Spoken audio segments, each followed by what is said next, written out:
From another disclosed location, for reasons of security and insecurity, we present to you MnRTV Live Show. And yes, folks, we are back. And tonight we are going to be talking about the Mandela effect with special guest Cynthia Sue Larson, who has been investigating this since, I think, 20 years, since the 90s. And I'm saying to myself, how the heck did that happen? I thought it was a new phenomenon. What were we talking about, the Mandela effect? What is it? Is it a new timeline? Is it reality shifting, parallel universe? What the hell is it? But that'll be at 8:15 tonight. But without further ado, I introduce you the one and the only, the madman from Montreal, Mario. Welcome to the MnRTV Live Show. Yes, it's great, ladies and gentlemen, to be back doing the show, hosting the show, right? Because what would be without doing a show and having a nice cold coffee on a hot, warm day now? And I'm having a hot, in here, if you folks can see it, I'm having a hot coffee on a hot day, which I shouldn't, but I don't like cold coffee. Never did. I guess it's like the other time I drink my coffee is if I forget about it, and half an hour later I'm drinking it, I go, God, this tastes bad. But anyhow, tonight the Mandela effect, Mario. That's gonna be a hell of a show tonight with Cynthia Sue Larson, who's been on our show last year.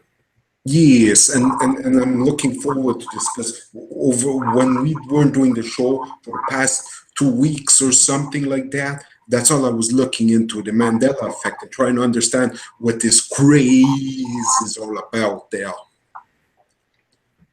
Right? And that exactly. This show's been brought to you by the Montreal Anti-Illuminati Task Force.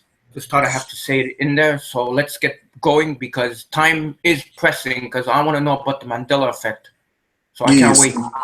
And we're going to be talking about all kinds of things on this great show of ours that's being shown all over the world, everywhere.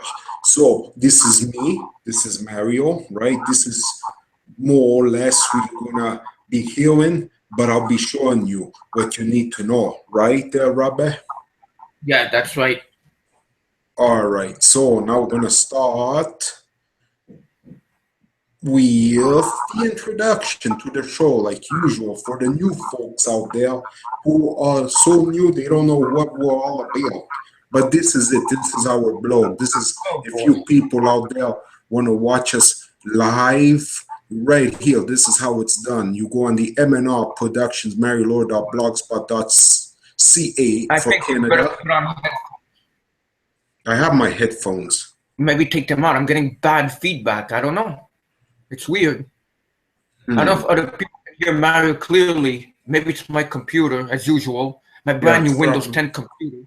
It probably is. It's feedback is coming from your end. If you were to put on headsets, maybe that will take care of the problem for now.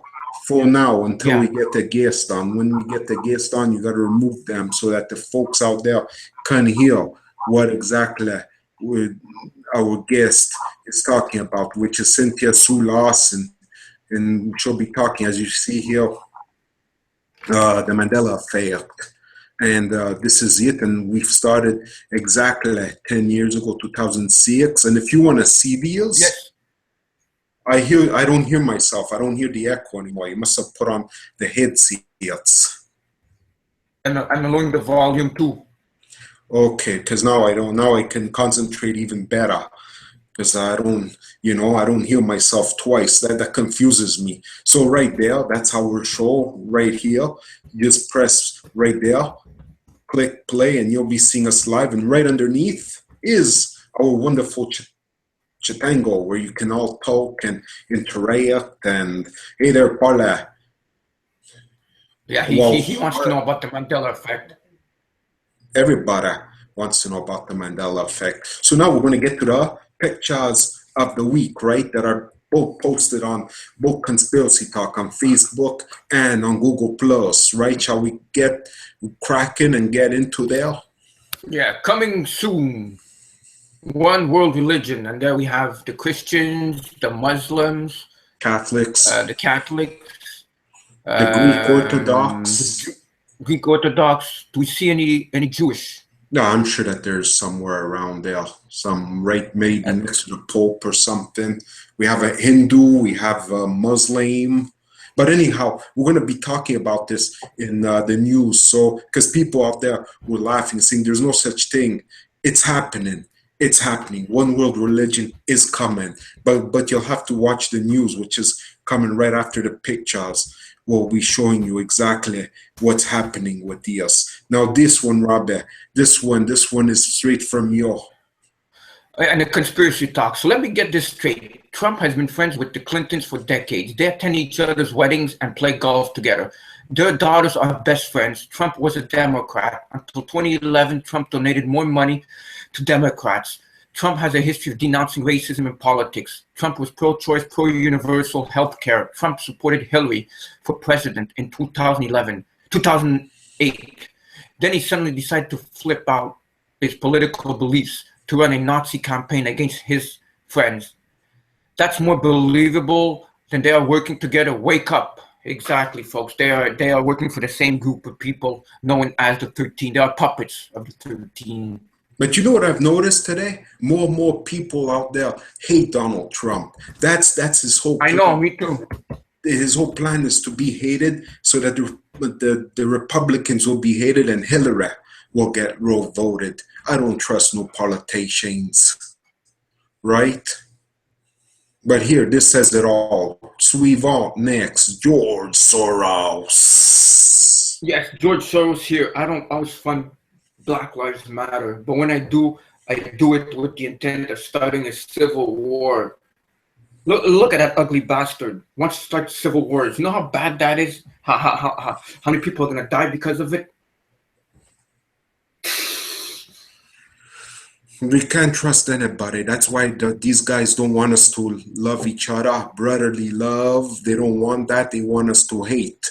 Speaking of these guys, Suivant next, right there. Look at these. And don't use the F word. Watch the F word. It's a family show there. Such a nice family photo. Rothschild dynasty. This is the effing family which has been financing wars on both sides and enslaves the world. It is, folks. It is. And I know me and Lalan, we discussed about the Rothschilds, and we know and we believe there's something even higher than the Rothschilds. And there is, but we're not going to get into it now. Yeah, yes. Satan himself. It's all the demonic realm. And their goal is this, right? Globalism. What we're told it is, what it really is. Yeah, it's like the one on the left. It shows all kinds of people together, happy in a circle with different cultures. But what they want is what you see. The heads are probably 13 people. I don't know if there's 13 people in there, but they're all planning what to do next. And they're planning on dismantling, destroying everything, and setting up a new world order. I think there's 13, there's 14, but anyways, doesn't matter. One of them could be Satan himself, right? Probably the one at 1 o'clock. The one where you see he saw blacked out. Yes, maybe that's the Satan. Suivant next, Hillary. Look who's back in Hillary. CNN, ABC, NBC, CBS. Oh my God! Look how heavy she is. She looks almost like the size of the Incredible Hulk there, and she's wearing a green thing, a green suit. And who's pushing all these people? You know who's controlling them? Yes. Look underneath. There's all kinds of emails, foreign donations, Benghazi, Libya, everything that she's done. And we know who controls these guys out there. I'm sure you people will know. You know, just do your research. We know who controls CNN and ABC and, you know, Suivant next, again with Hillary. Typical Hillary supporter. WikiLeaks, Benghazi video, stolen from White House, Whitewater. Foreign donations, Clinton cash, fired from Watergate. Vince Foster. You know who Vince Foster is, Mario? Oh. That's her alleged lover. Oh. But you know what? The whole point of deals is that it doesn't matter, because what counts for the people is Diaz, first woman president. No matter what scandals she has done, Diaz is this what matters right here. She's a first woman president. Speaking of Hillary, just touch up on this. Have you seen the videos where she's having seizures and everything? Yeah, yeah. What is that all about? Is she shape-shifting? Is she really sick, or is it a clone or something else? Well, we can't get into it. That's a heck of a show on all its own. Okay, next picture. It's a big club. Donald Trump, the Clintons, and his ex-wife, and you ain't in it. Isn't that that's Chelsea Clinton and Ivanka Trump, the daughter. See, they're all big family. People out there think, oh, you know what? They don't like each other. Bull crapola. They're all Would you date family. Would you date their daughters? I don't know. They're billionaires, and us we're just you know, middle class. They look not so bad, but I bet you the reptilians, the hybrids. Oh, for sure. Suivant, next. Yeah. Look at this, Kane. Look, he's been around. People out there say, who is that guy? He's a new guy. Look, he's been around. You see that? You know who this is? Yeah. No, I'm not entirely sure. I've seen the name, but I haven't really paid attention to it. Who is he? He's new? The vice president, the guy that's going for vice president with Hillary. Oh, yes, that's it. And I don't know what his name is. We should look into Kane and see. Yeah, Kane, and look at his name. And look at his name, Cain and Abel, you know? Yeah, spelled with a K instead of a C. And we know about that, but that's a whole show on its own. Suivant, next. Pokemon, look at these. I know, when I saw this meme, I was laughing, you know? It's funny now. Very funny. They're all going down the cliff, the mountain, and they don't even know, but that's exactly what's happening. Pokemon mania is running wild, and it's not something good. No, I mean, these people should be watching our show right there, so like that they wouldn't be falling in the ditch. Instead, they rather play Pokemon. And speaking of Pokemon, look at these. Pokemon Go actually stands for Pokemon Global Offensive. Japan's military is using it to gain control of your every move, while mapping out our country, using our GPS and cameras on our phones and our Androids and our iPhones. Very interesting. But I always turn off the GPS. You know why? Because it's a battery consumer. It consumes the battery, so I don't like that. So I turn it off. I haven't opened my GPS since I got the phone last year. I just clicked on it once for something, but I always click it off. I never keep it on. Pokemon government surveillance psyop. Exactly. Look at it. The triangle, the one eye, and look at that one eye. There's two eyes. There's like an eyeball in it, and that eyeball looks like a black-eyed kid or an alien, you know. And the triangle, and it's all Illuminati symbolism right there. And that's a cash grabber. Suivant, next. Look at this. On the very same day, the secret 28 pages were released proving 9/11 was an inside job, and a military coup in Turkey happened with the CIA fingerprint all over it, and the zombies be like, did I catch a Pikachu?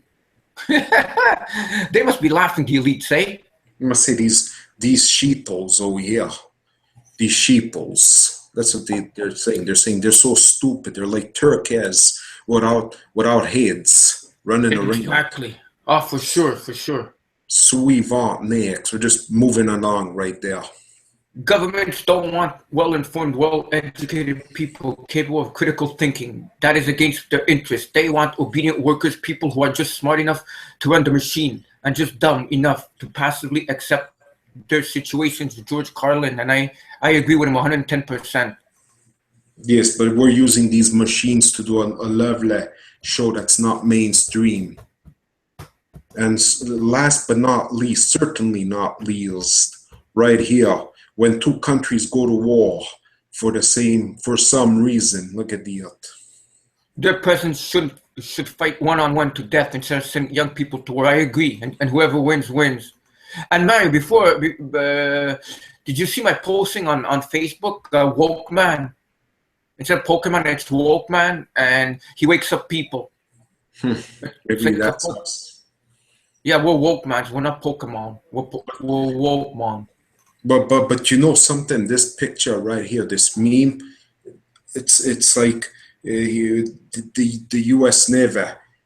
I'm not against you. Remember that, right? We're not against That's the right. U.S. Navy.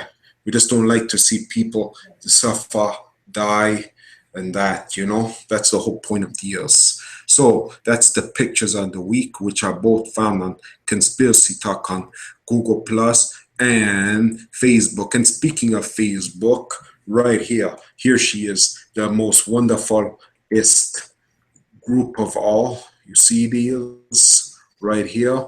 And if you want to see our future show, right here, here's our future show. You just click on the picture or the link and you'll see us live when we do a show. But if ever you want to know any updates, if we're doing shows, they're right here.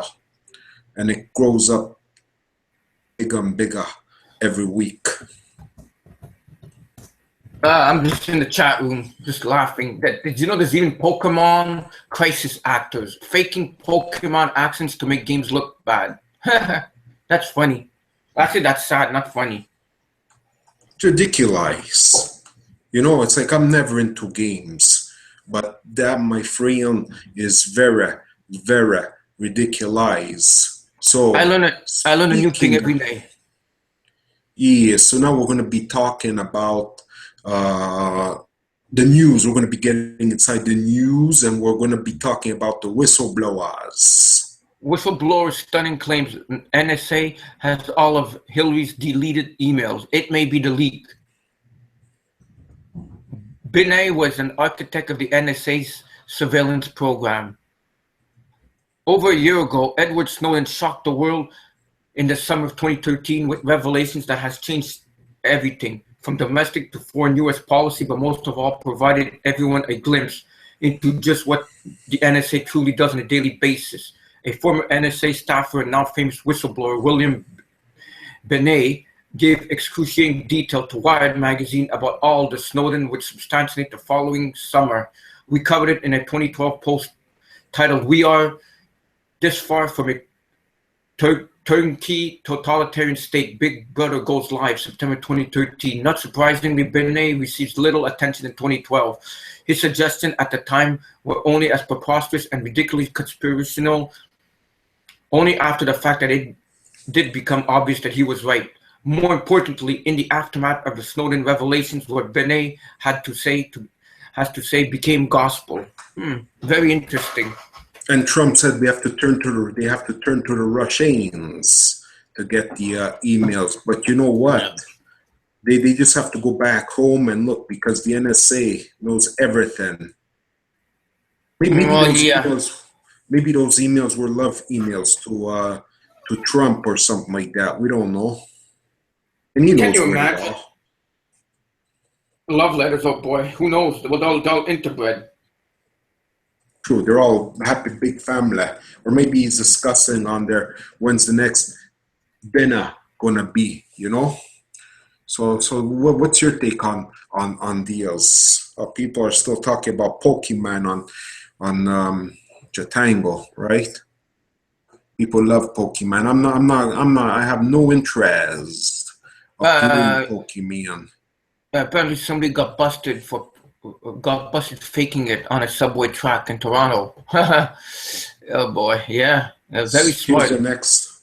This one from RT.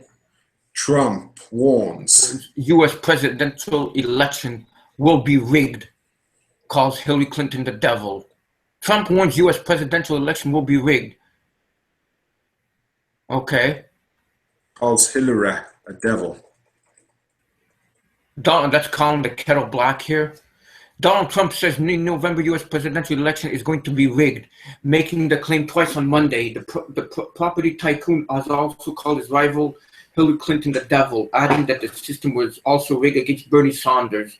Donald Trump says November's U.S. presidential election is going to be rigged, making the claim twice on Monday. Okay, they're repeating the same article twice. Okay. Are they?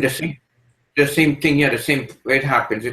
It's the Republican presidential candidate first spoke at a town hall event in Columbus, Ohio, where he said the election of November 8th might be rigged. I'm afraid the election is going to be rigged. I have to be honest, the Republican nominee told the crowd, as cited by AP. He added that he has been hearing more and more, and that the election may not be contested fairly, though he did not give any further details. Well, it's okay if we keep repeating that it's rigged, because it is rigged, and CNN repeats their crapola all the time. We repeat the truth that it is going to be rigged, and that the Bilderbergs it's been leaked out of the Bilderbergs that Hillary will win. Oh, exactly, yeah. Well, we said it last year when we made the Bilderberg show that Hillary was chosen. Okay, I guess that's it for that. Yes, let's go back to Chitango. Oh yeah, Jeb Bush, eh? Oh, him. CNN was saying that Trump may both drop out of the race. They're picking backup candidate.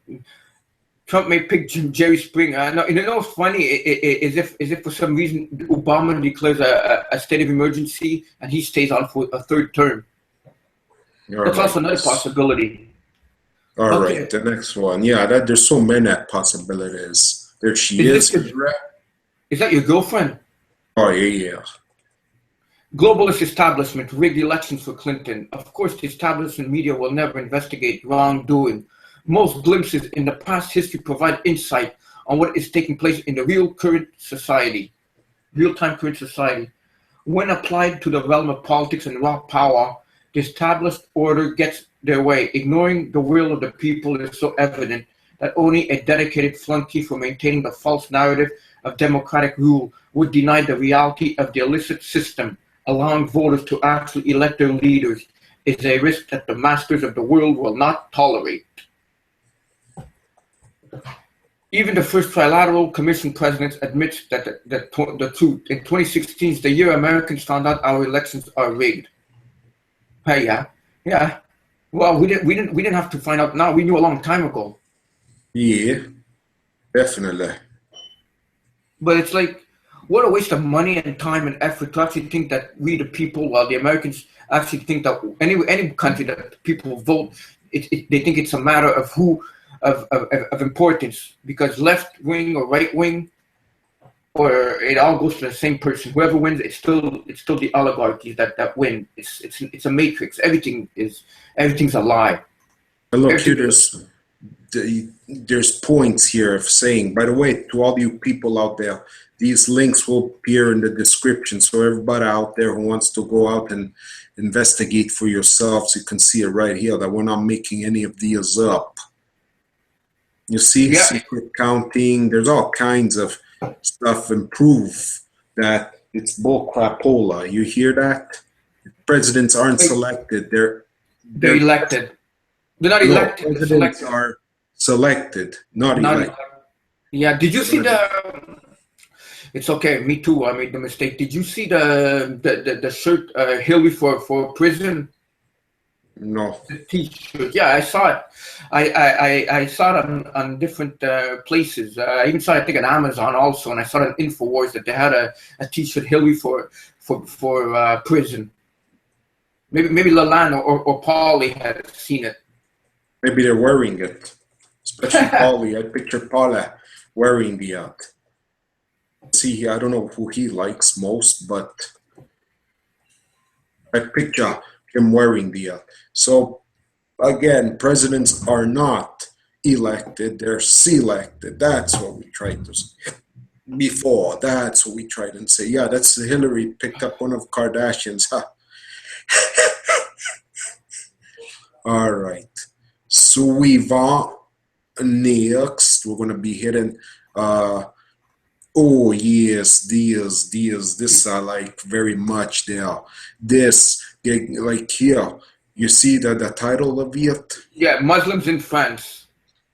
Italy joins Catholic Mass to mourn French priest. Yes, all these false flags are terrible of what's happening, and I wish they would end, but people are slowly waking up to what is going on. And you know what? This is bringing in the one world religion. What happened? What happened to the priest there? Look at these. Muslim going to a Catholic church. Since when did that ever happen, you know? I know. And where's oh yeah, this is the father that they took out, you know? Father Jacques Hamel. Yeah, since when? You know, it's all globalization that they want to do by these false flag attacks to bringing everybody together, to round them all up. So that's our take on this. And people out there laughing at my meme saying, oh, there's no such thing as one world religion. What are you guys talking about? It's right here in front of your eyes. Look at these. They're all there. You see it? You see it with your own eyes that they're all there. Muslims on one side, Catholics on the other. And then who's left? You know? Well, I don't know if the Jewish people are there, but I'm sure. It's like an interfaith type thing, and there are interfaiths in Montreal also that happen. It's a step closer to the New World religion. It's coming, and then it's right in front of your eyes. We're living in very interesting times there, Rabbi. Yeah, we certainly are, you know. I mean, what a time we're living in now. Scary times, too. Yes, hold on. Let this next one warm up and open up better. Because it's, okay, right here. I don't know if you could see it goodly. 12 times Pope Francis has openly promoted a one world religion or a new world order. And people think that the Illuminati does not exist. Let me make it a little bit tad bigger. But now, wait, how do I get rid of these?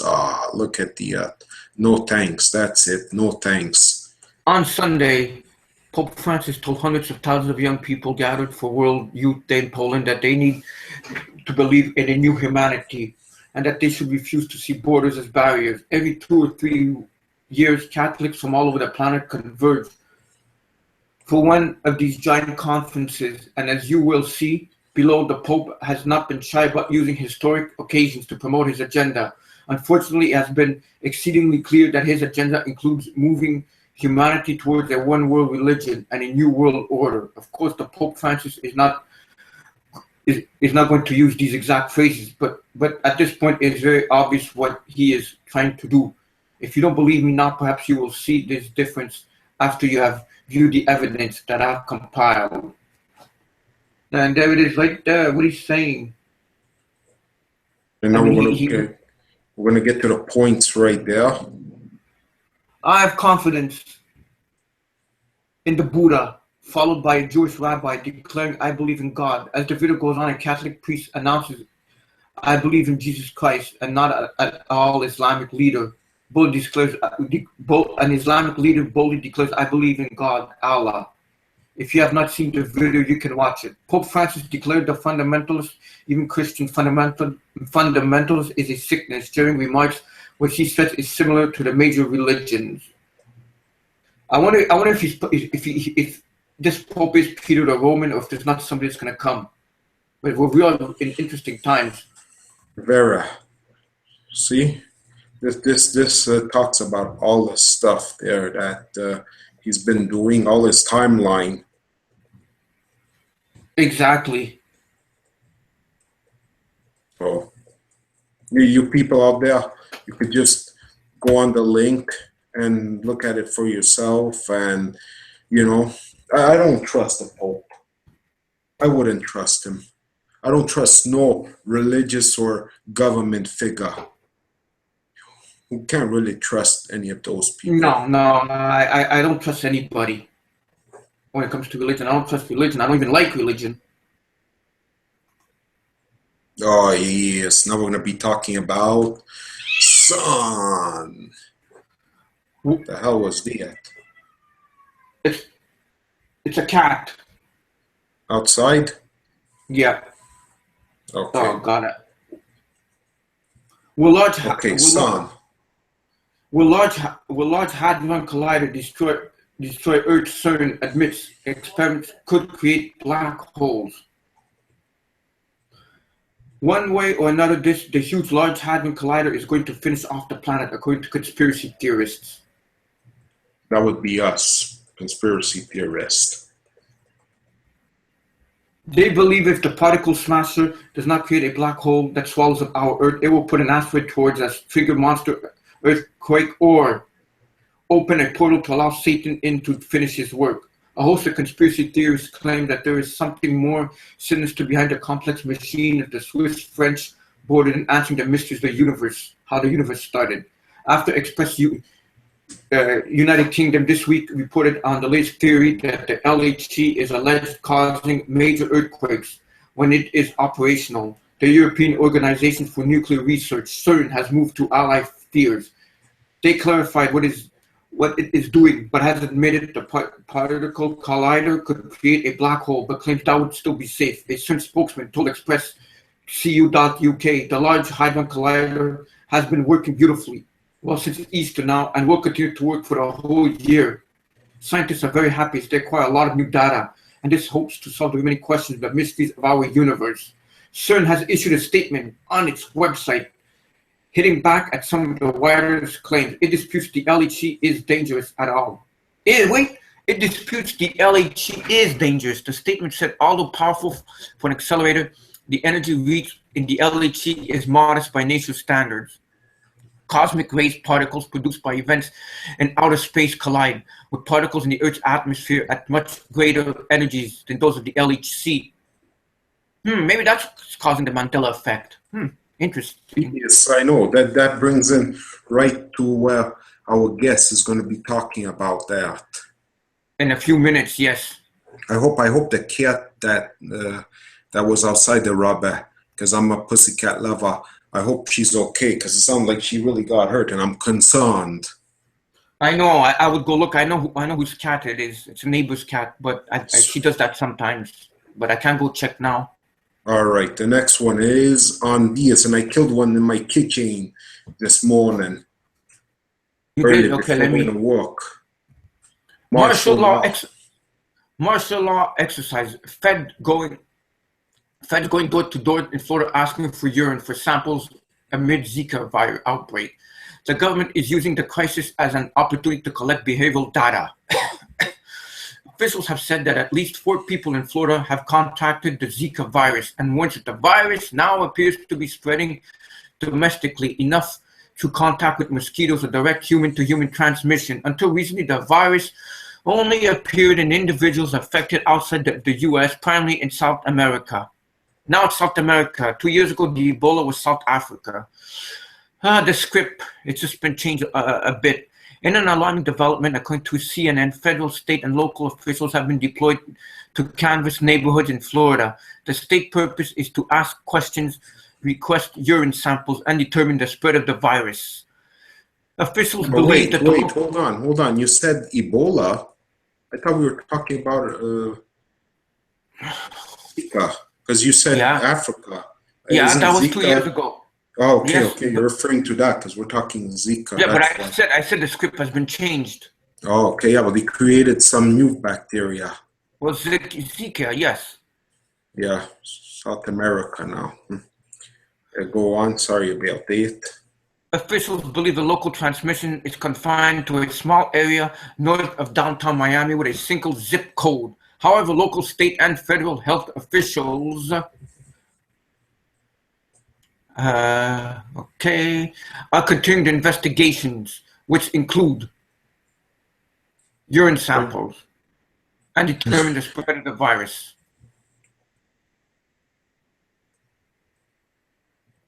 Continue the investigations would include going door to door and ask residents for urine information. My point to this is that 2 years ago, it was the same thing, except it was Ebola, which seemed a lot more scary. And in 2009 was H1N1, now it's the Zika. I don't even pay attention to this anymore. No, I don't know if it's going to get as big as the Ebola, but I'm just hoping that it won't. The point of deals is that Zika, it's bringing in the martial law. That's the point of all these news beat is all about, you know? Exactly. Too many cats in St. Leonard in the summer. Well, no, it's a neighbor's cat. And here we are talking about cats tonight. I don't know. I guess the cat. Okay, but you heard the noise, right? Yes, poor kid. Sounded like she was in pain there. She didn't get hit by a car. Anyhow, our show, No, there's no cars in the back. Our show, we always speak about um, nature also, and this is what I came across on thanks to someone on the Conspiracy Talk on Google Plus. They posted deals. If you don't see this weed growing in your yard, don't pick it. Here's why. If you see, many of us weed. Hold on. If you see this weed, you said if you don't. Yeah, if you see this weed. It's like. Well, many of us. Yes. While many of us regard it as a common, useful weed, Berenstein is actually more useful than you can imagine. The weed is loaded with essential vitamins and antioxidants vital for your overall well-being. Likewise, it contains iron and calcium, which are extremely important to the bones. It is also very effective when it comes to bolstering the immune system. Additionally, Berenstein is rich in omega-3 fatty acids, GMO-free, and contains the highest amount of vitamin A compared to other green leafy vegetables, and it can safeguard you from cancer. While the primary focus used to be how to get rid of this weed, that is about to change. Its crunchy leaves with pleasant lemony taste can be excellent to include in your recipes. The weed can effectively safeguard you from heart disease and strokes. Moreover, it minimizes the chance of ADHD in children, autism, among other development disorders. Pretty interesting. Yeah, so this plant, there's a lot of plants, and that's where we have to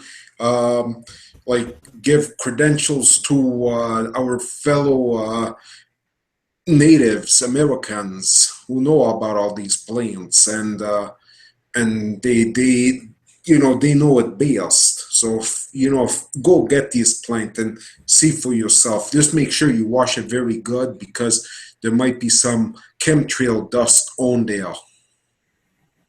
Yes, I remember mad cow, the disease. It was a while ago. Right. And last but not least, the last news beat of this week. And of course, we're going to turn to UFOs, because Trish likes to talk.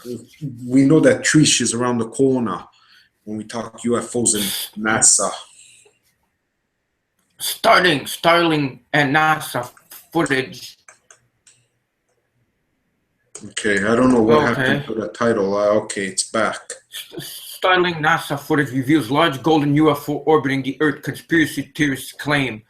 The strange sight has got conspiracy theorists in a spin. Okay. Let's go down a bit. A huge UFO hovers above the Earth's atmosphere in footage NASA doesn't want you to see. Then at least is the theory being peddled by UFO enthusiasts who have taken this clip as the latest proof that we are not alone in the universe. Conspiracy theorists have been chewing over yet more grainy footage which supposedly shows alien visitors taking an interest in our planet. This time, YouTube user StreetCap1 has uploaded video purportedly taken from the highly definition cameras on board the International Space Station, showing a strange gold-colored orb hovering in the clouds above the Earth. And this is it, right there. Very, very fascinating. After a few seconds of footage apparently cuts with a message from NASA reading, "Please stand by. The high-definition Earth viewing experiment is either switching cameras or we are experimenting a temporal loss of signal from the International Space Station." Writing below the video, StreetCat wrote, "I thought we were seeing things at first and quickly started recording. To my surprise, they cut transmission. This has to be huge, whatever it is. It was a building. It would be 100 miles long." Wow. And of course, this has been buried in mainstream news, right?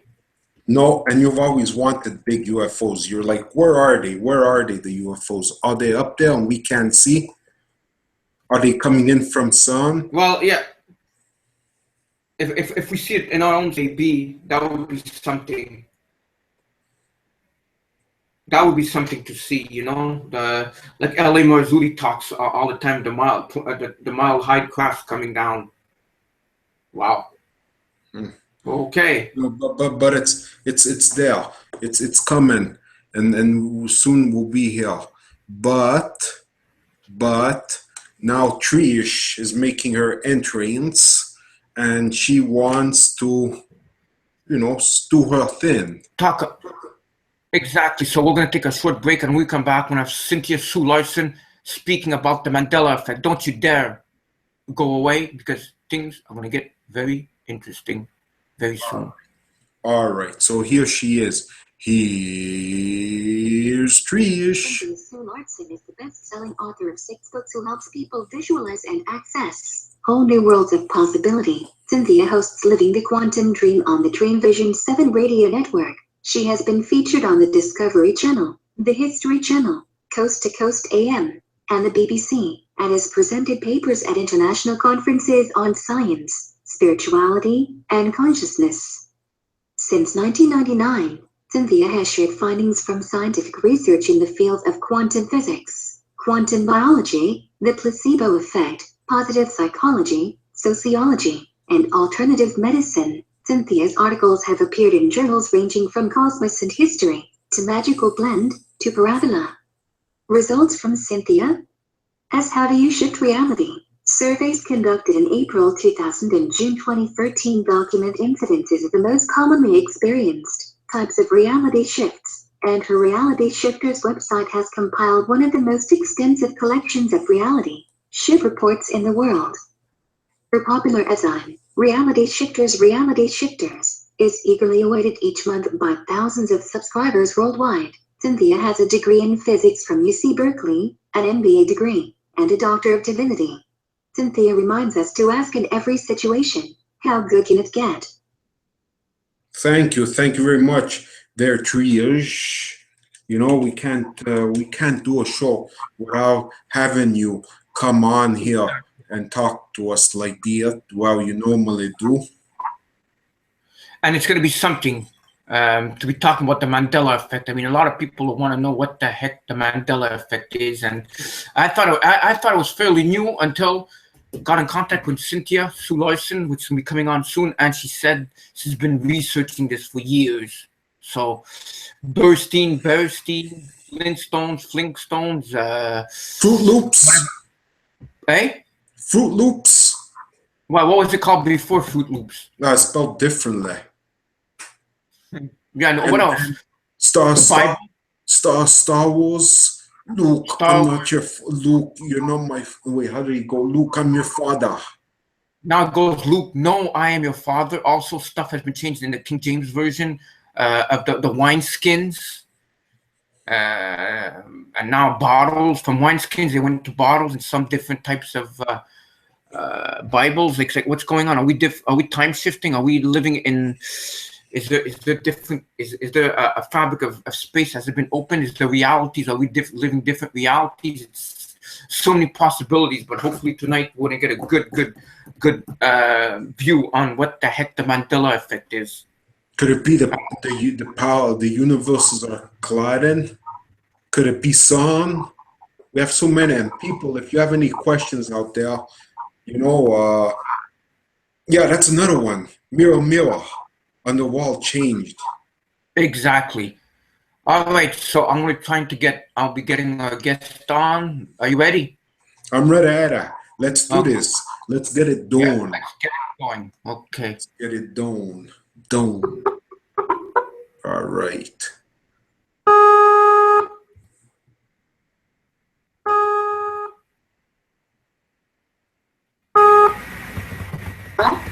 Hello, Cynthia?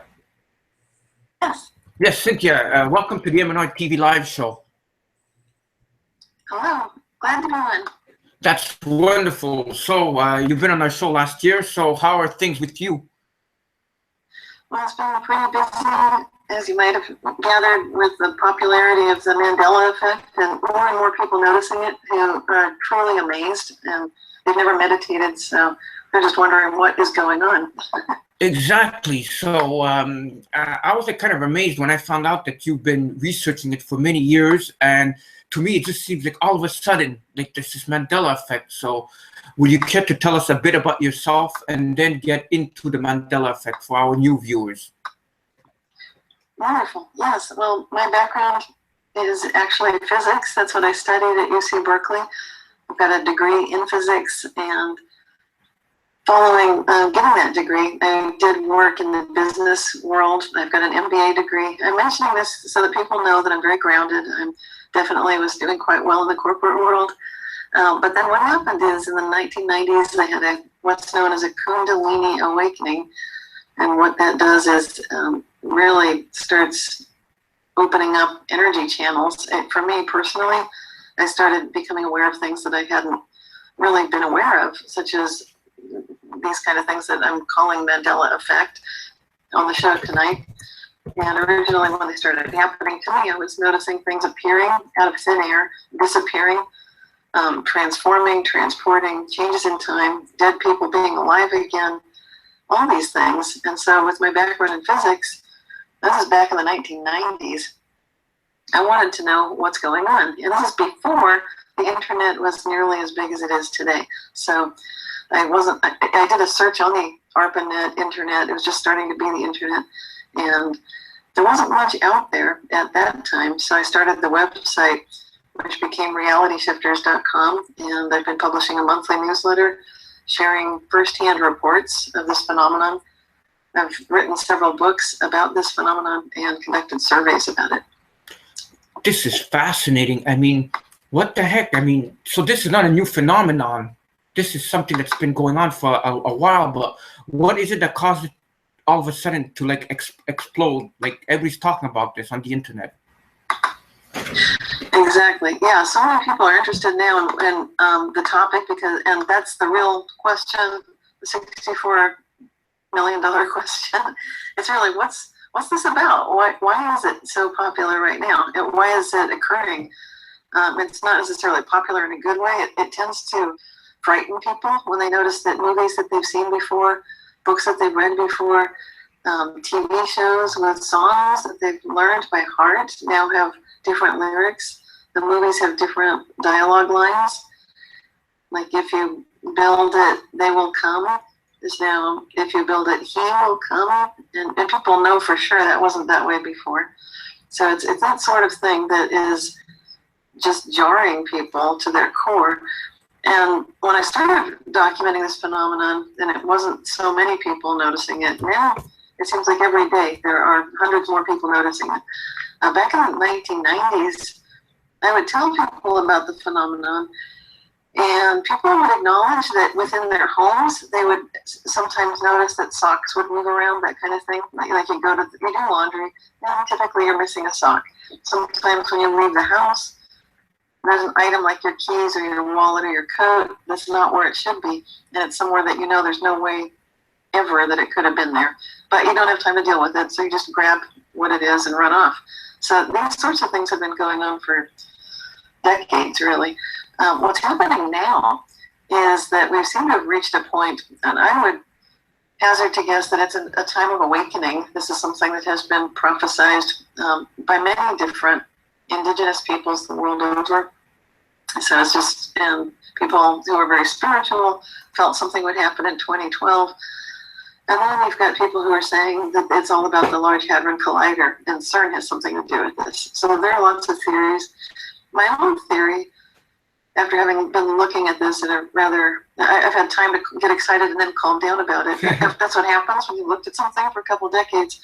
So now what I'm noticing just with my physics hat on is that a lot of the things that we're noticing on this macroscopic scale, absolutely expect to see on the microscopic scale, below the Planck scale, in the quantum realm. We would expect things to be perhaps showing evidence of what we might call a multiverse, that there's a superposition of states that occurs on the microscopic scale. What's strange for a lot of people is to start witnessing that history can change. That's something we absolutely expect in the realm of physics. We expect that there would be many possible histories, many possible futures, many possible pasts, and that's just a given. It's normal in physics. It doesn't sound normal when you talk about it to, people like the man on the street. Then it starts sounding like crazy. It does. But that's, yeah. And in fact, a lot of physicists think it sounds kind of crazy because they're what I would call old school, even though the quantum physics has now been around since 1900, which means it's 116 years old. That does not mean that most of the physicists are thinking about it with really open minds and with the awareness of what's actually going on. They're still, in many ways, viewing quantum physics in a classical way. And that can be a little bit, it can present a bit of a warped view. So the thing is, how come sometimes in movies things are changing, like the Star Wars, Luke, I am your father, to no, I am your father. How the heck did that happen? Like, if you had the DVD for many years and it changed, did something physically happen to the DVD, or did the DVD come from another time space or something? Okay, that's a great question. Thank you. People, if that, yeah, I love it, because I saw Star Wars when it first came out. I was in the 1970s. I was in my teens. A friend of mine went to the theater, and we didn't expect it would be as great as it was. But then we couldn't leave. We watched it. We sat in the theater and watched it again. And we meant to do something else that day. We were going to the state fair, but Star Wars was really exciting. Yeah. So in that movie, if people remember the scene with Darth Vader talking to Luke. Hopefully it's not a spoiler. Hopefully by this point everyone's seen these movies. So, I don't want to give something away here. But when Darth Vader is talking to Luke, and it's that cliffhanger moment, because Luke is just literally hanging by a thread there inside this giant spaceship, and it's kind of that beast of a spaceship. And then Darth Vader is saying, what I remember is he says, Luke, I am your father. And he says it because it's James Earl Jones, and he's got this amazing deep voice. It's Luke, I am your father. Really, it's so memorable. But now apparently it is, and it supposedly always has been, no, which doesn't even sound the same. There's no way you can get, no, I am your father. You can try to make it sound resonant, but it's not going to sound like Luke, which just has this, oh man, it just gets the hairs on my arms standing on end and everything. It's just a visceral feeling when you hear the word Luke. So many of us remember it that way. Okay, then your question is, what happened?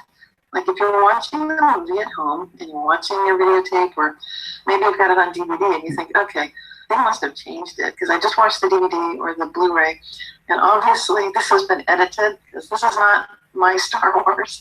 So then you dig through your cabinet, you think, okay, I've got this somewhere. Let me find this old dusty VHS tape, pull it out, put it in the machine.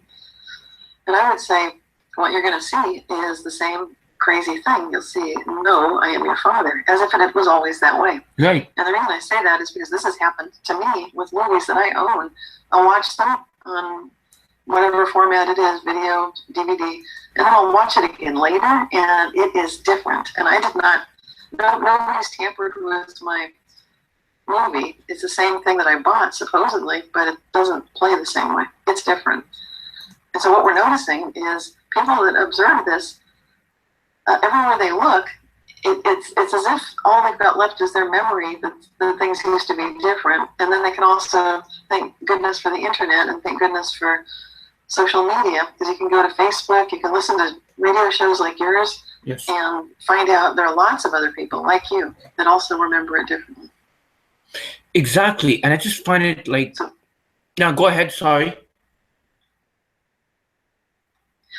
Yeah, so I think that this is a big, huge piece of it, is that because people can talk about it, we are noticing it. And what I've been pointing out for a couple decades now is that when you do look for this phenomena, what I used to call reality shifts, and that was the term that was actually coined by an author named P.M.H. Atwater. She wrote about it in a book called Future Memory. And so it's really been around for a long time, the terminology, because she's been studying near-death experiencers. And back in the 60s and 70s, a lot of those people were reporting they would see reality shifts, like dead people being alive again, celebrities and that kind of thing. Like the past has changed. And so this has been a well-acknowledged, well-documented phenomenon, literally for many decades. And it's really becoming prominent right now. I'd say because mostly thanks to websites such as Reddit, where that Mandela effect is really taking off. It's one of the top topics of discussion. And then, of course, Facebook, YouTube, pretty much all of the social media, Pinterest, Twitter, talking about it now. And that's helping to feed the phenomenon, because as more people realize that it's not their own faulty memory, but other people remember things. They remember the same kinds of examples. And why would they be remembering exactly the same things? Such as from Field of Dreams, if you build it, they will come. Or Mr. Rogers' song in that childhood TV show. It's a children's show called Mr. Rogers' Neighborhood. Yes. And I used to watch it. And there was a song that goes, "It's a beautiful day in the neighborhood," and that's what it was. But now, all of the YouTube versions of it, and if you see that song anywhere, it's always going to now be, it's a beautiful day in this neighborhood, which just sounds a little bit off. I mean, you can sing it, and once you start hearing it, then you start getting used to it. But that's just weird. And so people are noticing that if some of us are remembering certain things as changing, then that tends to give it a little bit of credibility. It means there definitely is something going on. Otherwise, randomly, some of us would remember some things and others would remember others. So it's definitely a real phenomenon. And it's not just like one thing. It's like so many, even stuff in the Bible has been changed. Wine skins and bottles. I mean, how the heck did that happen? Like, it's just, I don't know, it's just surreal. Right. And again, if you look for an explanation in physics, which is what I've been looking to physics all this time, because I wanted to, remember, I've been tracking this since the 1990s, and I've been looking at dead people being alive again, which is, if people are wondering, how did Mandela effect get the name? It's based on the observation by a blogger named Fiona Broome. Yes. And in 2010, she went to a conference, and when we were talking about, like, wow, this is weird. Has anyone else noticed that Nelson Mandela is alive? Didn't he die, like, when he was in jail? I thought he died. And she noticed that people were talking about it, and so she blogged about it. And based on that really catching people's imagination, then it really took off from there. And back in the 1990s, I had been doing surveys and studies with the people that were subscribing to my newsletter, the Reality Shifters newsletter at realityshifters.com. And a lot of people were noticing some of the top celebrities who'd been reported dead at that time. Bob Keegan led the list, and he was an American actor, played a TV character, Captain Kangaroo. And quite a few people remember that he had died before 2004. And then he died again in January 2004. So that struck a lot of us as weird, myself included.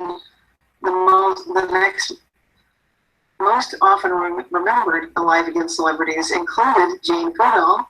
I do remember that she died, but I think as of today, I think she's still alive, thank goodness, 2016. But this is back in 2005. A lot of us really clearly remember that she already died. Larry Hagman died twice. Bob Hope, Jack Palance, B. Arthur, a bunch of them. So I'm just mentioning it because watching the news is a really great way to compare notes with other people about celebrities, about alternate histories, basically. So who is doing it, or what? Is it some people that run the world that are doing this, or some kind of supernatural? What could it be? That's a good question. And this is where we get into what I've been tracking for all these decades, which is quantum physics is interesting and different than classical physics, involving the observer, which means it starts involving us, scientists. In other words, you can't really conduct an experiment in quantum physics without influencing the outcome. This is a known fact. fact. It's true. So our science has not yet caught up with this very simple fact and this very simple truth. We're still conducting research experiments with the notion that the observer is unbiased, impartial, and having absolutely no effect on the outcome of the experiment. We know that's not true. So what's happening is all of us are affecting pretty much everything, not just an experiment, but we're affecting not just the future, not just the present, but also the past. And this is, I know this sounds really weird, and it sounds woo-woo and new age, but what I'm saying is this is actually the way that things really work. And when you look to unite with a theory of everything, the realm of Newtonian classical physics with the realm of quantum physics, then this is a Herculean task that has yet to have been fully accomplished. So it's not done. We don't have a theory of everything. We don't even yet have a real interpretation that everyone can agree on as to what's going on the quantum scale. And you'd think after 100 years we'd have that, but we don't. So we're building quantum computers. We've got quantum cryptography coming. All these.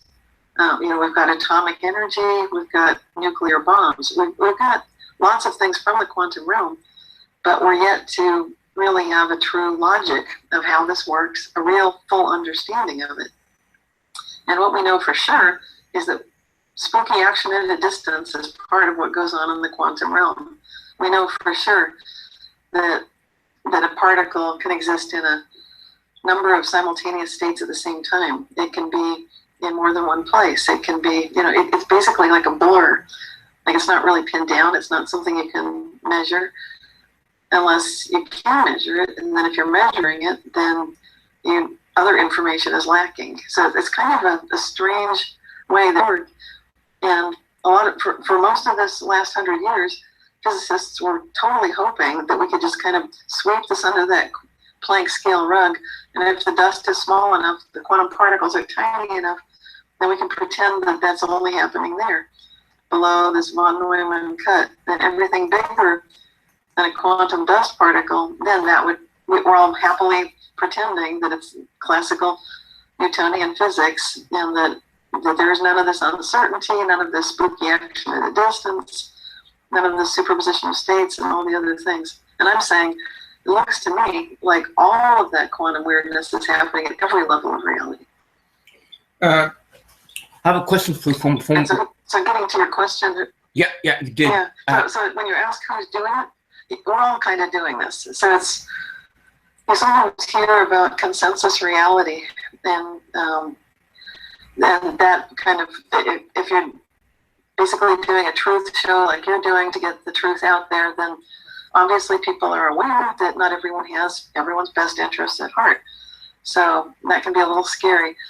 But what I'd like to reassure people is that for those of us who really do wish for the best for all concerned, that can be a greater force, actually, than any conspiracy and than any small consortium of the powerful elite. So that's the good news. I have a question here. It says, do you think this effect is related to the holographic universe theory? Right. Actually, yeah, I like that. This is one of the interpretations that I was mentioning. I said we don't have an agreed upon one. Right. That holographic interpretation is really, really popular with a lot of the physicists that I'm in touch with through the Foundations of Mind conferences and through people working on that quantum paradigm. So it's very, very popular. This was the brainchild of physicist David Bohm, and he was just brilliant because what he was basically pointing out is that everything is connected, and that there's what he called an implicit order to everything, that there's a unification that we might not necessarily be able to see, but sometimes we can sense that it's there. And I would definitely agree that that's happening. It does seem like there's an integrity to everything. So even if we're noticing, for example, that there seems to be this superposition of states, and like, for example, a person might be possibly sick, they might possibly have cancer, but they might also realize that there's a version of them that doesn't, and then they might be able to instantly somehow just jump into this reality where they're well. This spontaneous kind of remission is something really being studied too. And so this idea that there's this holographic wholeness, that there's this connection somehow between each of us and all these possible selves, I think that's really, really a great way to look at it. So yeah, I think ultimately that ties back into who are we, as we recognize that we've got levels of consciousness, levels of awareness, that we're social animals. So when we pull together collectively, we can actually, I believe, influence the outcome of things like global warming. I think we can turn that around. Like greed, like corporate greed, I think we can turn that around. So I think it's really possible for all of us to recognize that this Bohmian holographic concept is quite true. And what it requires of us is to start getting some kind of groups that we can pull together, recognize diversity, and really work in harmony with each other instead of fighting like what we tend to see a lot of on the news and politics. Do you actually believe that, could it be that we're just living in a computer game, in a computer simulation, that there's somebody outside of the matrix, the box, that's actually controlling us? We're just characters in a computer sort of program. Right. This is a theory that's been gaining ground with people. Often, they're atheists, and they basically, I'm not saying that they're all atheists, but this tends to be popular with people who feel that there's no need for any kind of spirituality, and that everything can be just reduced, all of reality can be reduced to a series of equations, and that accounts for everything. And that basically there's an informational quality to reality. And while it's true, and I will grant that there is an unreasonable, almost a spooky kind of accuracy to mathematics, the way mathematics can describe reality, that is amazing and kind of weird. Having said that, to me it doesn't feel, because this is the question it comes down to, does that feel right? Do you feel like you're basically trapped in the matrix? Do you feel like an automaton, like just some sort of a robotic being? Or do you feel like there's some kind of a spark of inspiration there that can't necessarily be confined to such a lifeless kind of a construct? And I would say most of us, I would hope most of us listening, really feel that we do have that vitality, that at our core, there's something in us that's that spark, that is that sort of indomitable spirit that really can't be summed up in any kind of equation. With this Mandela effect, what's next? What's going to happen next? Is it going to get worse? Is it going to be like now the U.S. elections and either Hillary or Donald Trump's going to win? Is it going to be like one of them is going to win and a couple of months later we're going to say, no, didn't he win or she win? Is it going to get to that level? That's a great question. And what we're experiencing now is we're getting what I would call reality shifts are happening on a bigger scale. That it's happening more and more with groups of people noticing it together, which is always what I was noticing when I started doing the surveys to begin with back in the year 2000. People did tend to mostly notice reality shifts in groups. But it's getting much bigger now. The size of the groups noticing these things is bigger. So I'm just going to go out on a limb and start predicting what might happen next.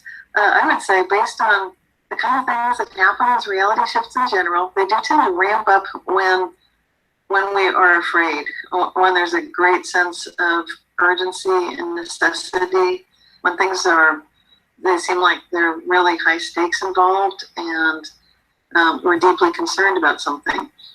And when that happens, things actually can go missing.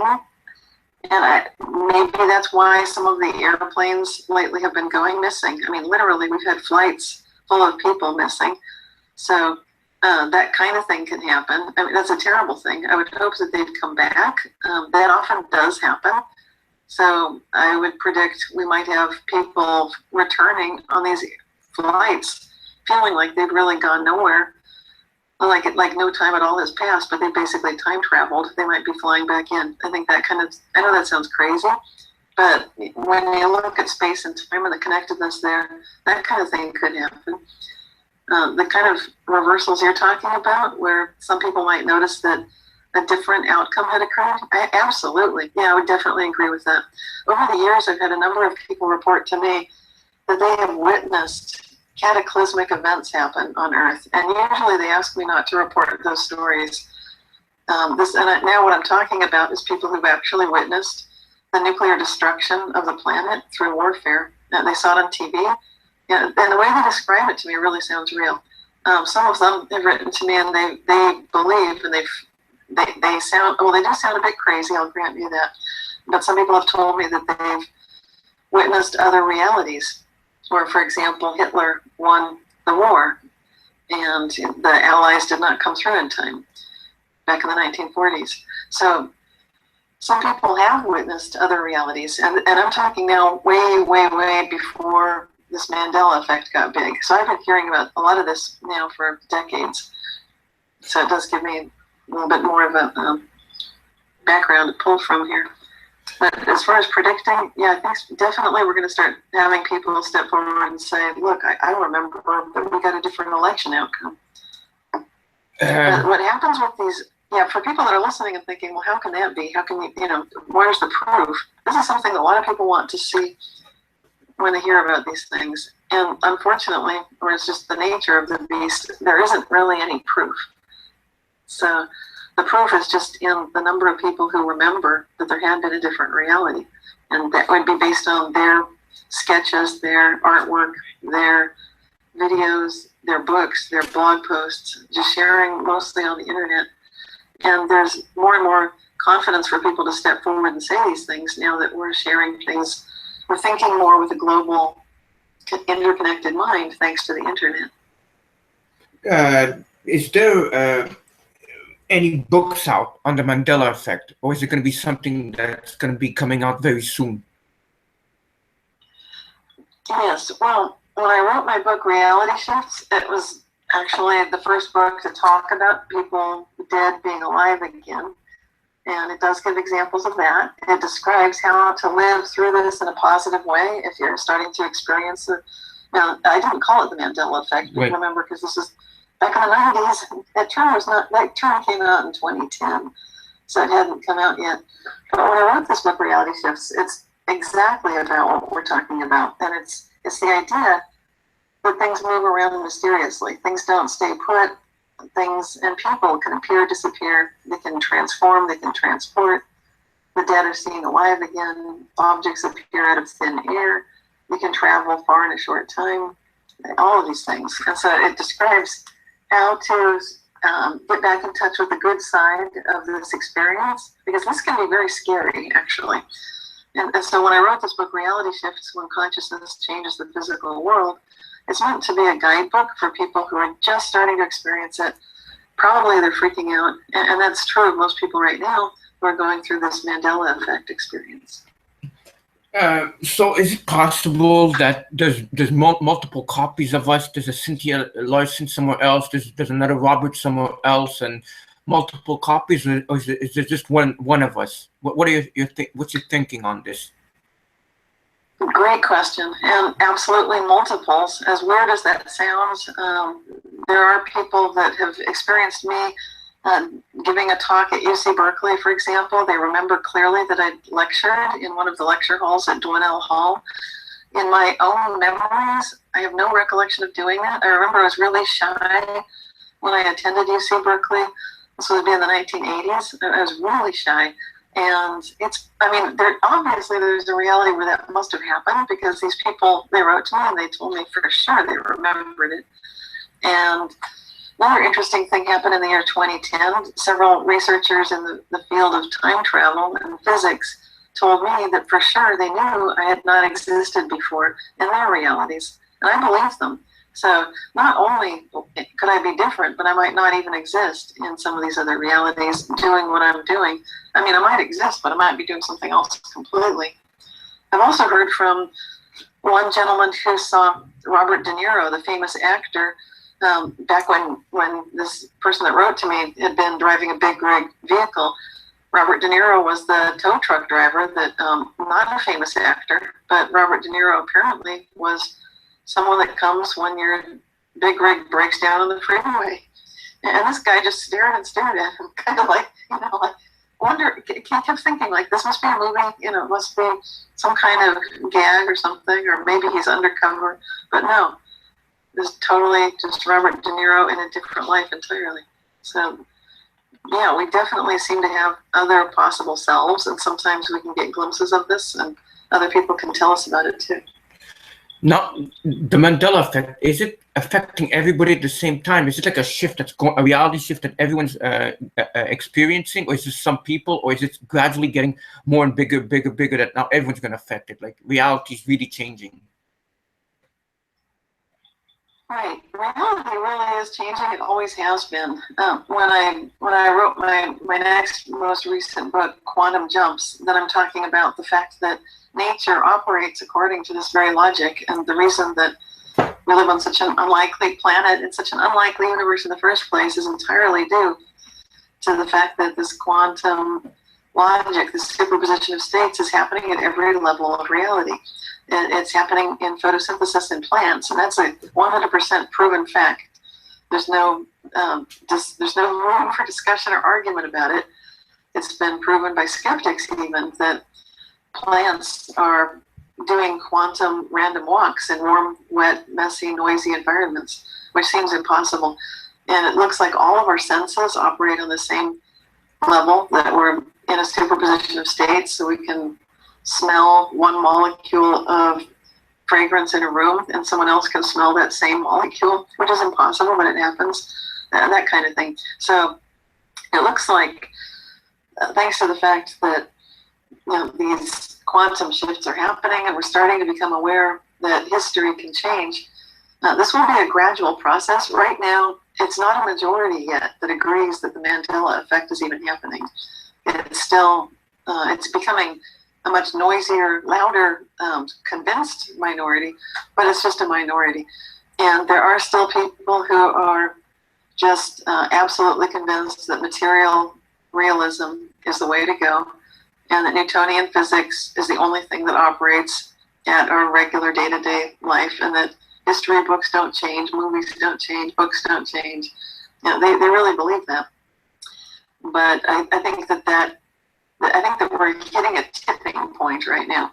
I think what's really going on is, thanks to the time that we live in, it's partly due to the internet age that we're sharing consciousness, thanks to social media, thanks to people being honest about what they're experiencing and not embarrassed, not feeling embarrassed to be foolish about it.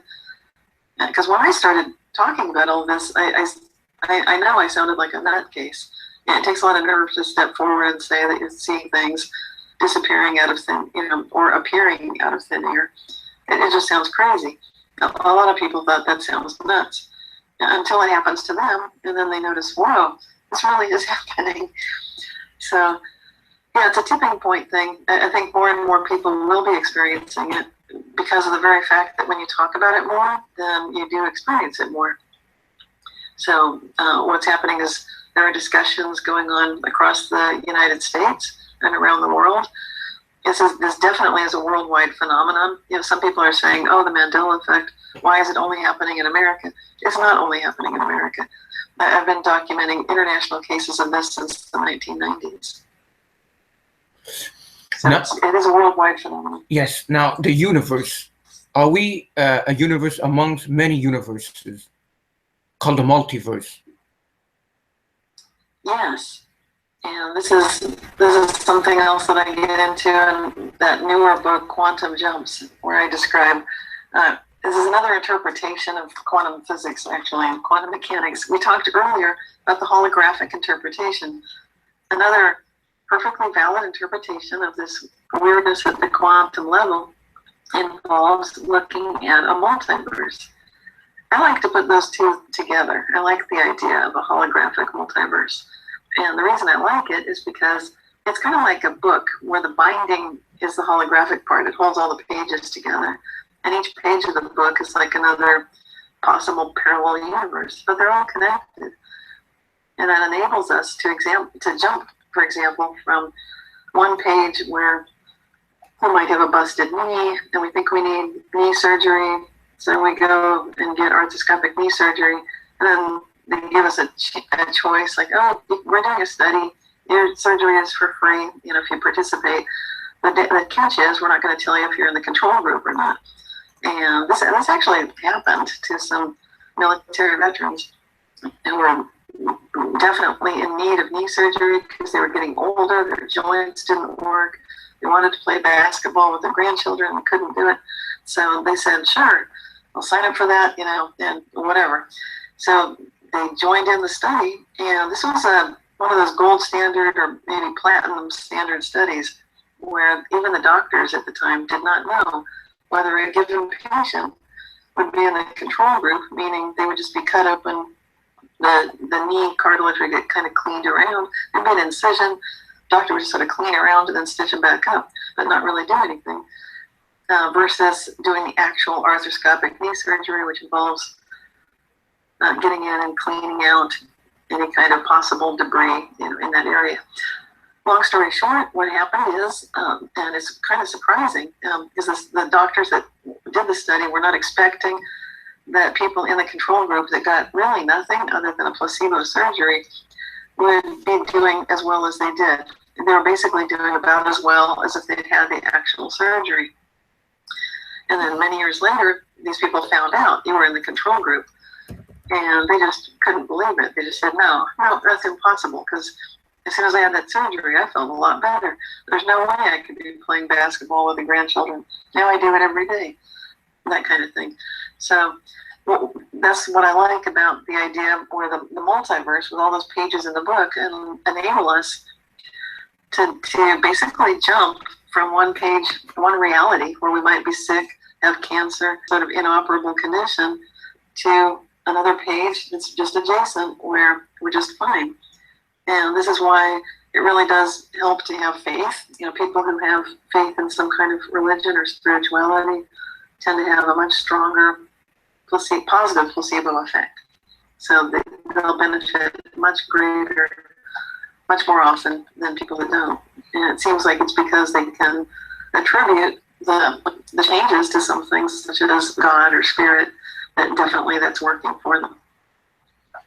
Now, we have the universe, the multiverse, and all that. What's outside of the multiverse? And we don't know that. You know, it doesn't seem like look outside of that. In fact, we're having trouble just looking at something as simple as the Big Bang, for example. When scientists look at that, then what was before the Big Bang? It's the same question. We don't really know. Yeah, we don't. Having said all that, we don't know. But there are scientists who, I think these will be the cosmologists and the quantum cosmologists, that are looking to see maybe we can get evidence in that cosmic background radiation of other universes that are out there. Kind of like if we're sort of in this bubble. So if you look at the universe that we're in, and I'm calling it a multiverse because I'm saying absolutely it looks like the many worlds of quantum physics is one and the same as the multiverse. And this is a theory that's been very well documented by a couple of physicists, like Raphael Busso and Yasunori Nomura. And they're also, you know, they're professors, and they've written a number of papers, both of them. So these are good theories in terms of, you know, they seem like they can explain quite a lot. And there may be some sort of proof, some sort of evidence that shows that cosmic background radiation does indicate the presence of other universes outside of our own. That's very. Go ahead.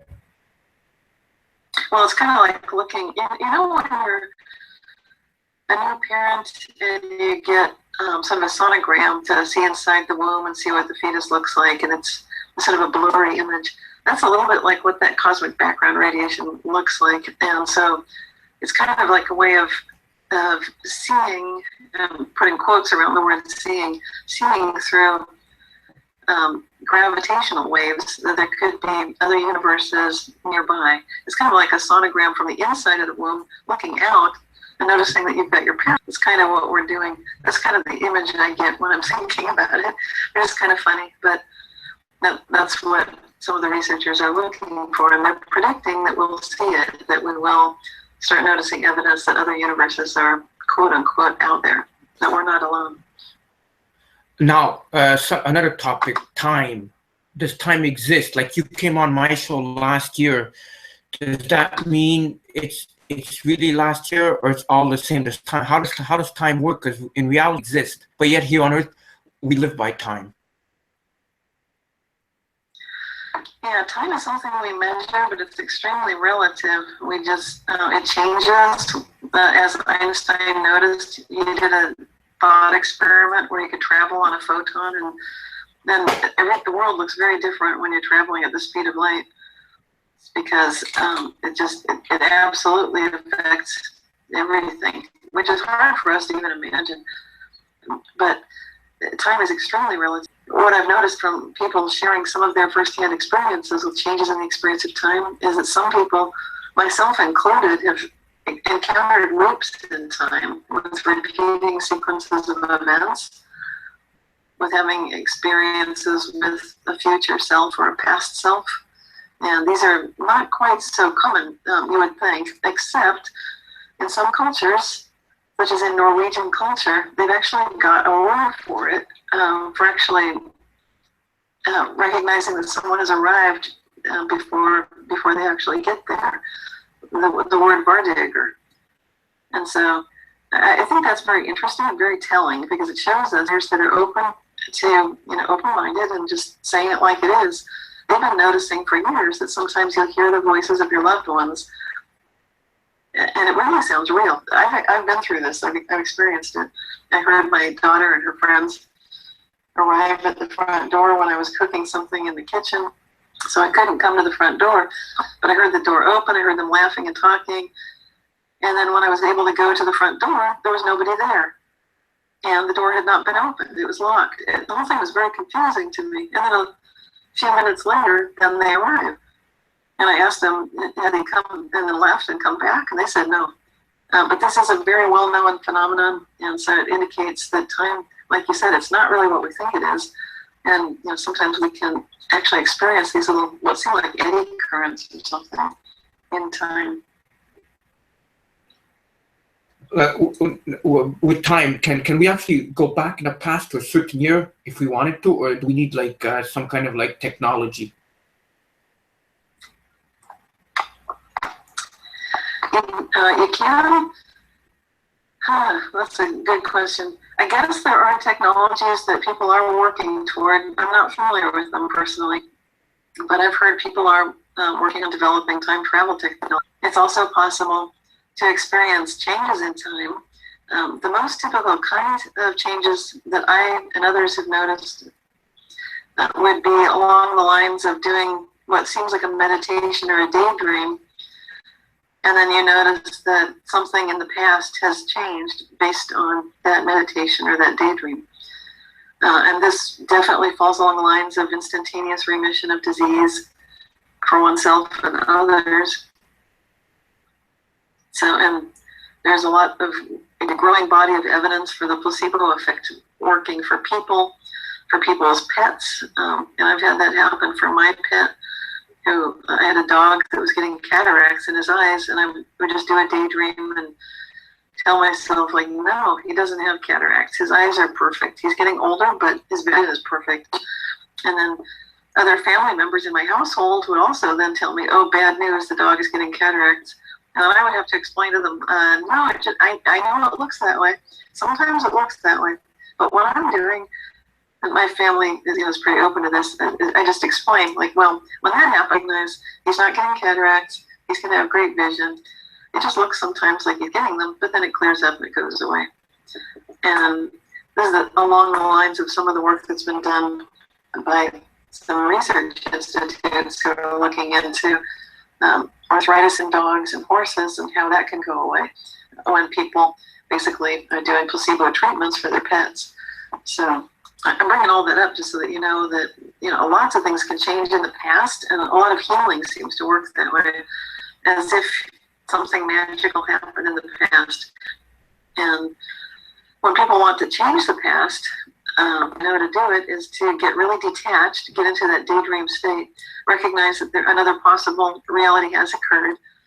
And the emotional detachment is super important, and that seems to be part people have trouble with, is just recognizing that you need to not get, because I think what people don't realize is when they're getting all worked up about something, then they're bonding to it emotionally. They're feeling that it's very, very real because they're feeling it so strongly on an emotional level.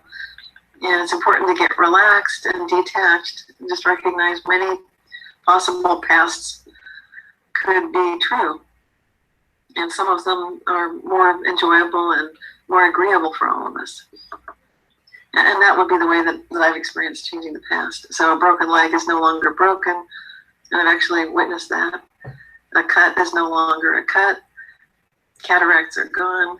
So it's kind of like just jumping back to that point where something had developed and then just saying, no, we didn't go that way. We went a different way. Getting back to the Mandela effect, I have a question here. Could it be that the MIB, the Men in Black, have actually altered the Mandela effect? That's something to do with it. Yeah, well, definitely. Those kind of people are aware, of course, of all what they're aware of are things that they don't want us to know about, which would be things like the quantum Zeno effect. That when the very things I'm talking about, where the quantum Zeno effect is an aspect of awareness and attention where you focus. It's almost like being obsessive compulsive, and you just keep checking, looking for what you want to find. If you just keep looking and looking over and over again at what you want to find, you'll tend to find that. So if it's good vision in the dog or not a broken bone in the leg or that kind of thing, you can shift your reality that way. So these people know that. They know that, and they also know about they know about EPR steering, which means that you can influence other people's experiments. It means that your consciousness has an effect on the world. And they cover it up. These are government agencies that know these things. They've researched it, and they don't want to share that wisdom with mankind. So I'm a little disappointed. I'm not bringing it up because these are the areas that I'd love to see the research opened up. I'd love to see transparency in the research that has been done in the field of artificial intelligence. So these new computer systems will be able to think and have trusted systems and trusted networks and be able to influence other parts of themselves. Because otherwise what's going to happen is we will have artificial intelligence systems whose minds can jump outside of their own minds and basically quickly take over, pretty much anything, people and so forth. I know it sounds like science fiction, but I believe people have the right to have access to the same kind of research that's going on to develop artificial intelligence so that we too can benefit and have a level playing field, that the people can definitely stand up to, all the things that are happening with these 3-digit agencies, the secret ones and all those folks that know about, things that they don't talk about and haven't been talking about since the 1940s. Life after death. What's your take on it? Do we go somewhere? Do we reincarnate? Is there something out there? Yeah, well, my own experience is that absolutely there's life before life when we come into this reality. Because I remember being conscious before I was born, and maybe that's why a lot of these things come easier to me. Because it's like being born aware. It's like an indigo kid or whatever. So I know I'm different that way, but that's very reassuring. I can absolutely reassure you that when you die, it's not the end. That your consciousness continues. And people who've lost loved ones, they'll often get evidence and proof of this in the form of the sorts of things that were described in this book, Hello from Heaven, for example, or that you can just see described in the work of PMH Atwater when she writes about people having near-death experiences. Extraordinary things happen, and it's definitely not the end when we die. So it's almost such a big topic. It should be a 1-hour show just there. It's huge. So I can't present all the proof, and it's one of those things, again, you don't have real evidence that would convince everyone, but it tends to be very personal evidence that convinces one individual at a time. And that should be enough. I have a question here. Is the CIA's jump room program an access to parallel universes? Oh, that's a good question. Well, I wouldn't put it past them. You know, it's possible. I mean, we can access parallel universes pretty much anytime we get into a daydream state. And so if you're going into one of those chat rooms, probably they are setting it up so that you're going into some kind of a trance state. That's what I mean. I wouldn't put it past them.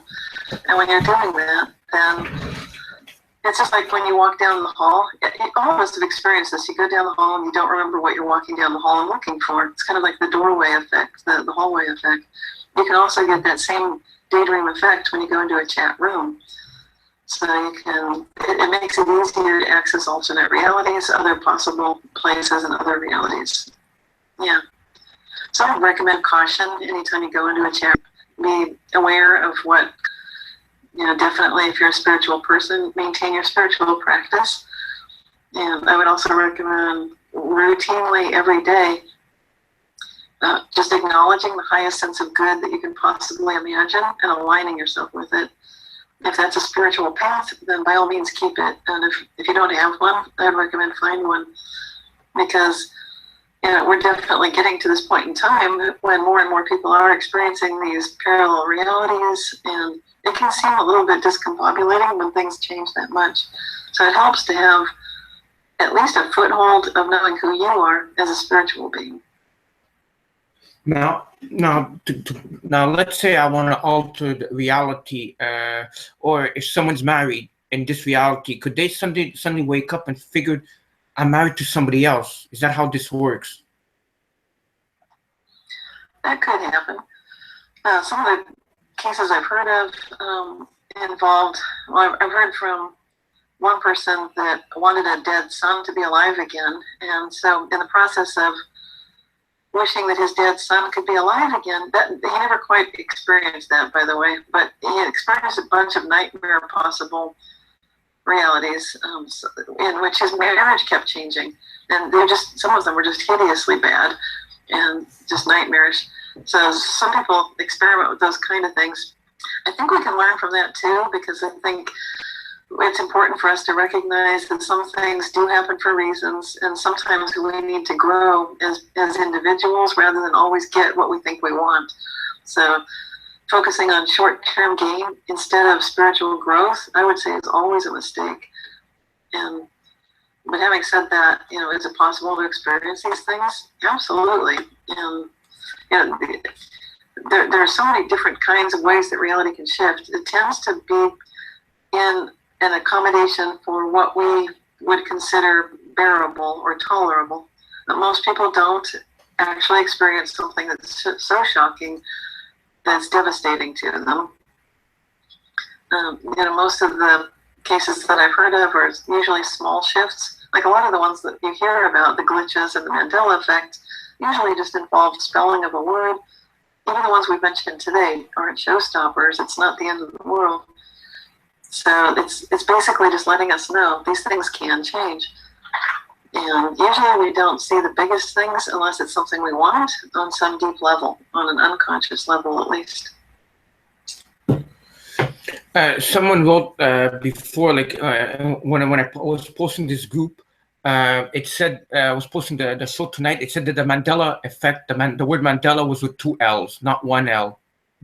And I told the person, I've never seen Mandela written with 2 words. However, it does look familiar, but I've never seen it. What's your take on this? Right.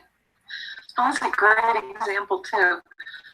Personally, I remember it with the 1 L, but that doesn't mean that, but I instantly am open-minded to the 2 L's, and this is a classic example of all kinds of reality shifts where it's much more than just one possible reality, and it's really important for all of us to be more open and just honoring the memories of other people.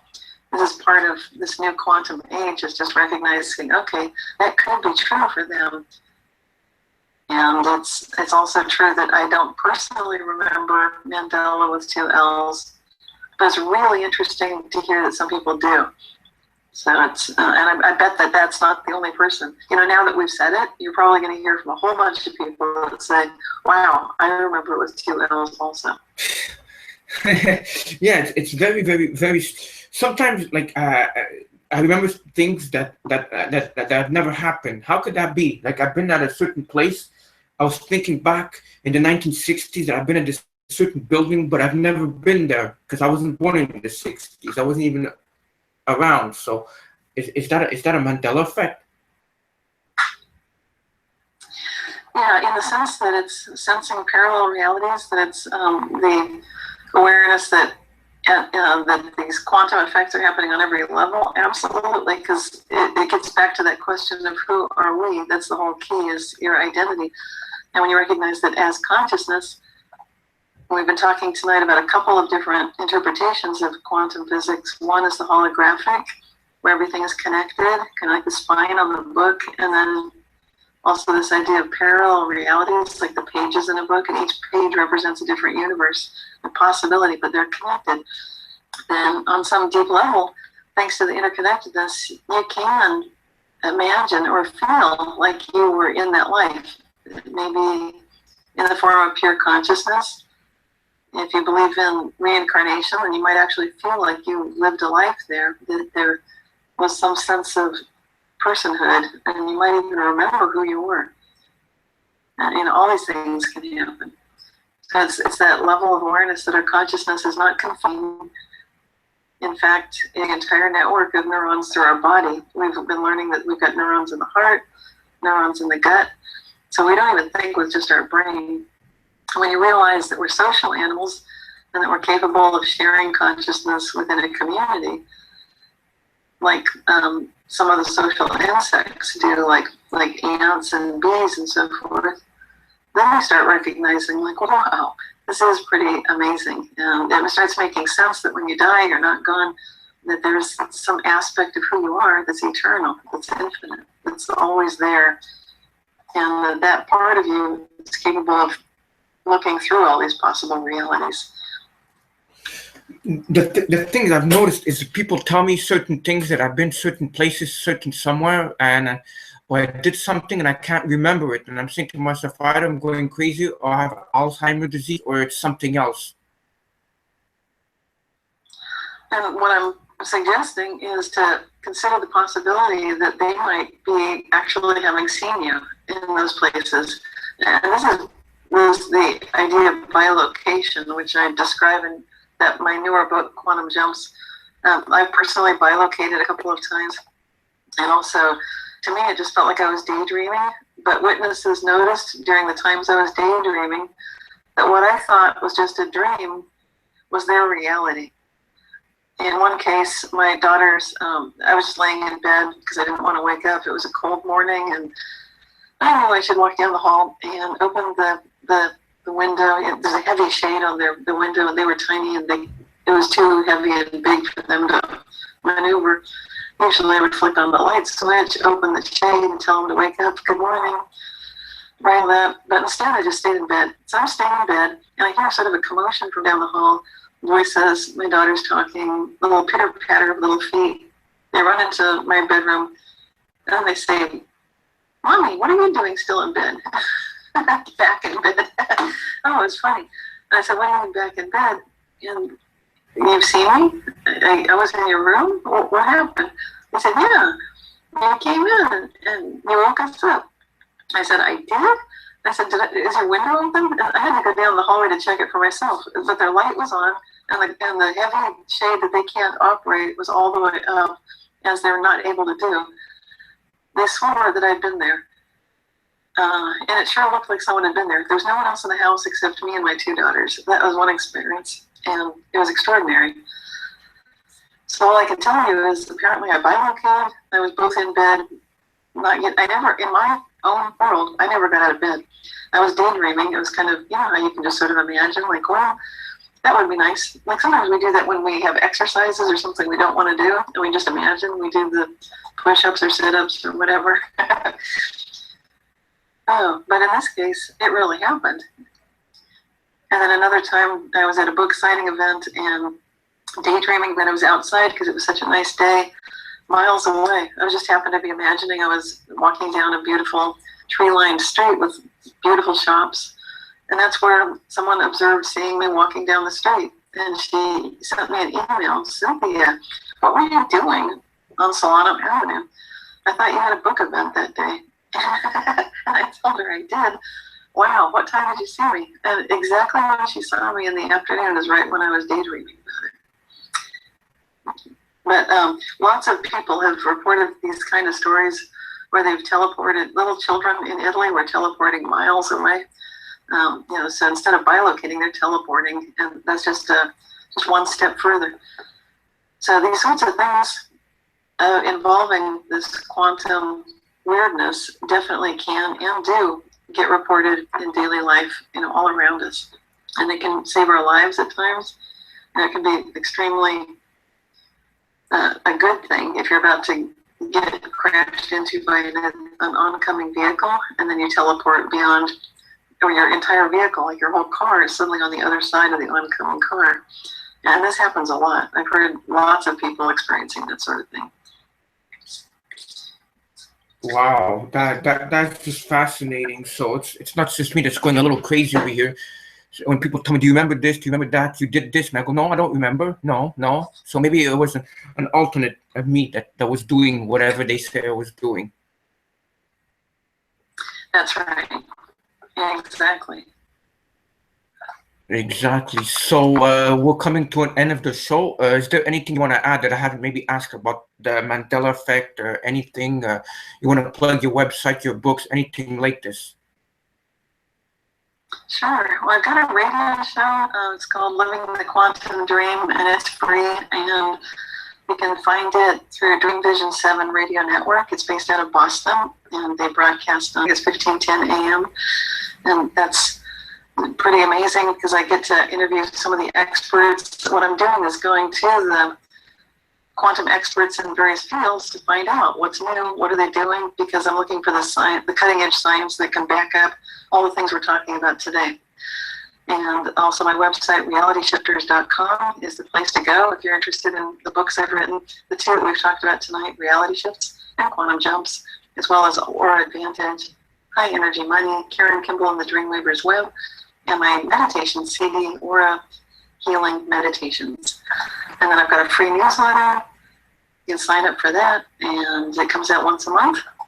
And then I've also got the YouTube channel, Facebook, Twitter, lots of things. But you can find everything pretty much at realityshifters.com. That was wonderful. And Cynthia, I want to thank you for coming on the MnRTV Live Show. I mean, a lot of people have been waiting for the Mandela Effect, a show on this, and it was wonderful having you. Oh, thank you for having me. And thank you for doing a show about this important topic, bringing up so many of the important aspects as to, that are concerning people right now. Exactly. So we want to thank you. Have a good night. And the show will be up, and I'll send you the link once the show is up. Thank you so much. You're welcome. And take care. You too. Keep asking how good can it get. Yeah, focus on the good. Yes, focus on the good for sure. All right. Have a good night. Thank you. You too. Thanks. Bye.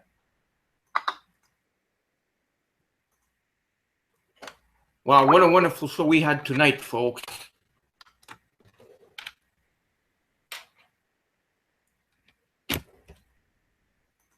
Did we not have a good show tonight? Hello? Can nobody hear me? Yes, I can hear you. So we had a very good show. Very exactly. It was amazing. I mean, let's hope that we get more information about the Mandela effect, because she said she's going to scientists and the using cutting edge technology stuff. So I'm just hoping that it will have greater effects. Like we'll get more information as time goes on, and I'm sure that Cynthia will let us know. And she'll be back, right? And hopefully we'll be back. Yes. Any closing thoughts on the Mandela effect, Mario? No, but we're still getting on it. We still have more research to do, just like people out there. Everybody needs to know about this Mandela effect. And that's why we're going to be doing another show, maybe sometime soon, getting more information, right? Because it's all out there for everybody to know. Exactly. So that's it. Yeah, with that, you know, I mean, so I'm not going crazy, because sometimes Mario here himself, he tells me, Rob, do you remember doing this? You did this and you did that. And for the life of me, I can't remember. And I'm saying either I'm losing it up here, or maybe now it was an alternate me. You know, we never know.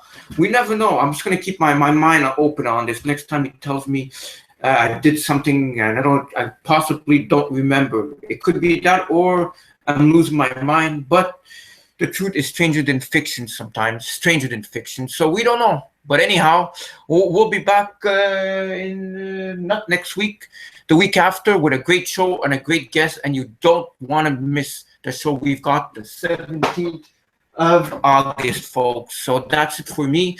We're out of here. And God bless you all. And thank you for coming on the MnRTV Live Show. Thank you, folks. Have a good night. Remember everybody out there, we forget to mention this, but go ahead, share this telecast, share it, like it, comment, say what you need to say, you know, be positive, and we'll be back. All right, have a good night. Thank you very much there. God bless you.